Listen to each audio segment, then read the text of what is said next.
Kama biashara yako tayari imeshasajiliwa serikalini, ina TIN number, ina vibali vyote vya serikali kufanya biashara, kitu kingine muhimu zaidi ni board members. Na hapa naomba niongee na ma-CEO tu, maana entrepreneurs hamtanielewa.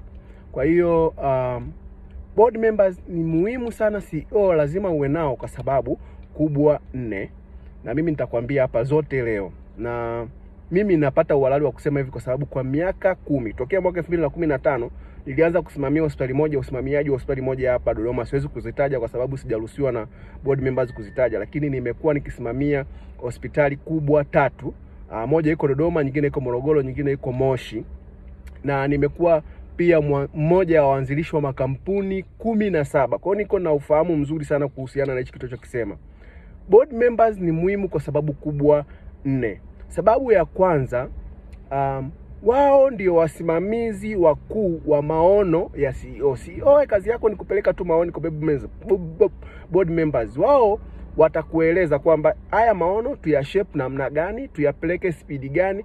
CEO hawezi kuwa na maono na akayasimamia at the same time. Kwa hiyo ni muhimu sana, lazima CEO utambue kwamba biashara nimeifikiria, nimeianzisha kweli, lakini watu wa kuipeleka biashara ikue ni board members.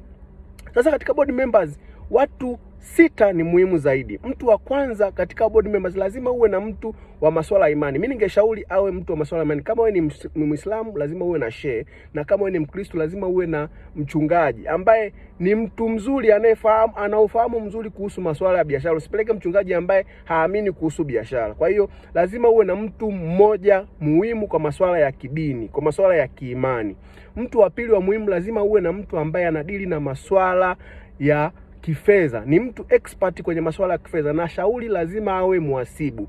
Mtu wa 3 lazima awe mtu anayefahamu masuala ya kikodi, na shauri lazima awe mtu wa TRA. Huyo atashauri kodi zimekaaje, atashauri masuala ya kikodi, atashauri kila kitu ambacho kinatakiwa kikae kikodi kimekaaje. Mtu wa 4 lazima uwe na mtu ambaye ni expert kwenye masuala ya kisheria. Lazima ni mwanasheria, awe anafahamu masuala ya sheria. Mtu wa 5 lazima uwe na mtu ambaye ni expert kwenye biashara. Hamna biashara mpya ambayo watu wanaifikiria sasa hivi. Biashara zote zilishafanyika na watu wapo kwenye hizo biashara wanazifanya. Kwa hiyo lazima uwe na mtu expert kwenye biashara ambaye atakwambia biashara hiyo hatufanyi hivi, tunafanya 1 2 3, tunafanya moja. Lazima awepo kwenye grupu lako la board members. Mtu wa 5 lazima awe mtu tajiri, mtu mwenye fedha, mtu ambaye tayari mtachakata maono, na yale maono yatawapeleka wakati mwingine mtakopo mnaona mna deficit ya mtaji na nini. Mtu ambaye atasema kwa haya maono mimi naona yataenda, na mimi naunga mkono, ninawapa mkopo wa asilimia labda kadhaa, mtanilipa au hamtanilipa, au mtanipa baada ya miaka 3. Mmepanga maono mnahitaji milioni 100, alafu mmekaa wote maskini, wote waajiriwa, mtafanyaje? Kwa lazima muwe na tajiri mmoja ambaye yupo hapo. Na mtu wa 6 lazima uwe mjumbe. Wewe kwenye board lazima uwe mjumbe, na kama taasisi tayari umeshaanzisha na ina wafanyakazi kadhaa, labda una managers nao utaweka wajumbe.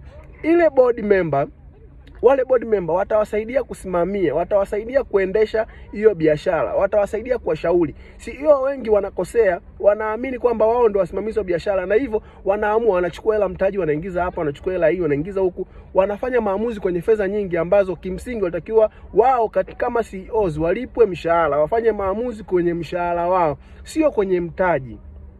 Ni muhimu sana haya mambo nayokuambia. Jambo la mwisho la kukwambia ni kwamba ukiwa unatekeleza hili jambo na unakwama maeneo fulani, kupata board members ni rahisi sana. Ni watu wa karibu yako, na kimsingi tunawalipa hela ndogo sana. Board members wanafanya vikao mara 2 kwa mwaka, na unawalipa laki kwa kila kikao. Kwa kuangalia kwa haraka kama una watu 6, maana yake kwa miezi 6 unawalipa laki 6. Kwa miezi 12 utawalipa laki 2. Na hao watu watakusaidia kusimamia, watakusaidia kukushape, watakusaidia kulinda mtaji wako, watakusaidia maono yako yatimie. Yani biashara bila board members huwezi. Sasa ukitaka ushauri zaidi kuhusiana na hili, wewe nitafute nikushauri, na ushauri huu nitawashauri wafanya biashara bure. Nataka niongee na ma CEO.